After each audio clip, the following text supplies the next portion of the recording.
Assalamualaikum warahmatullahi wabarakatuh. Perkenalkan, nama saya Naura Altafunisa. Pada kesempatan kali ini, saya akan membahas tentang sistem tenaga listrik.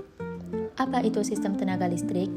Sistem tenaga listrik adalah sebuah sistem yang meliputi beberapa bagian yang saling terhubung dan saling bekerja sama untuk memenuhi kebutuhan energi listrik bagi pemakai energi listrik. Ruang lingkup sistem tenaga listrik secara garis besarnya meliputi pembangkit listrik, saluran transmisi tenaga listrik, gardu induk, hingga ke jaringan distribusi tenaga listrik.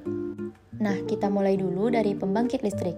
Pembangkit listrik adalah sekumpulan peralatan dan mesin yang digunakan untuk membangkitkan energi listrik melalui proses transformasi energi dari berbagai sumber energi.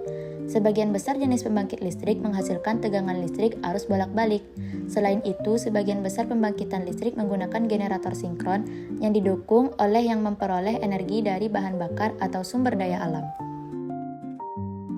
Yang kedua, ada transmisi. Transmisi tenaga listrik adalah proses penghantaran tenaga listrik secara besar-besaran dari pembangkit listrik menuju ke gardu listrik.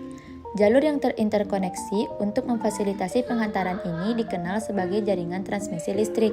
Transmisi berbeda dengan proses penghantaran listrik dari gardu ke pengguna, yang biasanya disebut sebagai distribusi tenaga listrik.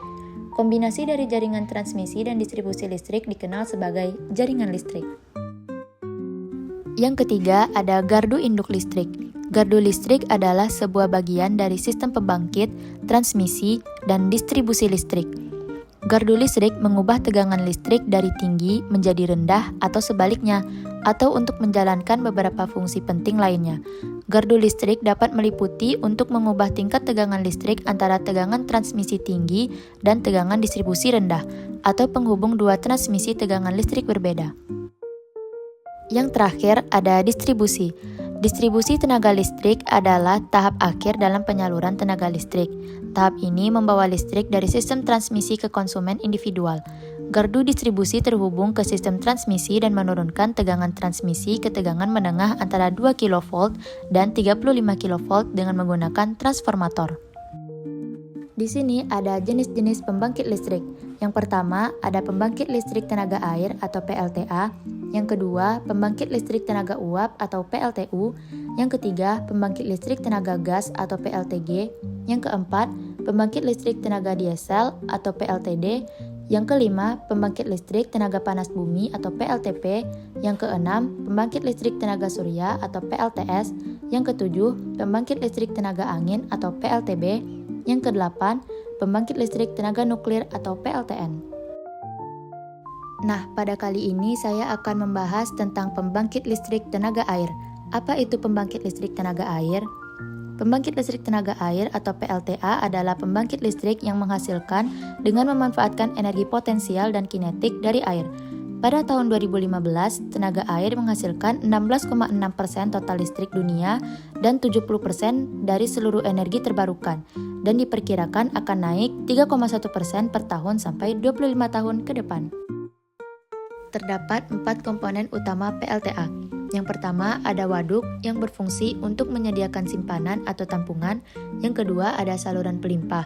Fungsinya yaitu mampu menyalurkan air yang dialirkan sungai masuk ke bendungan pada waktu bendungan penuh. Yang ketiga ada switchyard. Fungsinya yaitu mengatur, mengontrol, dan melindungi aliran listrik antara pembangkit, jaringan transmisi, dan distribusi. Yang keempat ada powerhouse. Powerhouse menyediakan pendukung dan housing untuk unit turbin generator dan peralatan pendukung lainnya. Nah, jadi gimana sih tenaga air bisa diubah menjadi listrik? Untuk selengkapnya, kalian bisa melihat bagan PLTA berikut ini. Jadi, PLTA ini bekerja dengan cara mengubah energi potensial air menjadi listrik mekanik untuk menggerakkan motor dari energi mekanik menjadi energi listrik dengan bantuan generator. Di sini, PLTA memerlukan komponen berupa turbin yang berfungsi untuk mengubah energi potensial menjadi energi mekanik. Air akan memukul sudut-sudut dari turbin sehingga turbin berputar. Perputaran turbin dihubungkan ke generator. Kemudian generator dihubungkan ke turbin dengan bantuan porosan dan gearbox. Perputaran turbin dimanfaatkan untuk memutar kumparan magnet yang ada di dalam generator sehingga terjadi pergerakan elektron yang membangkitkan arus AC atau arus listrik bolak-balik. Diperlukan transformator untuk menaikkan tegangan AC dan mengurangi atau menambah arus supaya energi arus yang digunakan sesuai dan tidak mengalami kerugian. Sekian yang dapat saya sampaikan. Mohon maaf jika ada pengucapan saya yang salah. Saya akhiri dengan Assalamualaikum warahmatullahi wabarakatuh.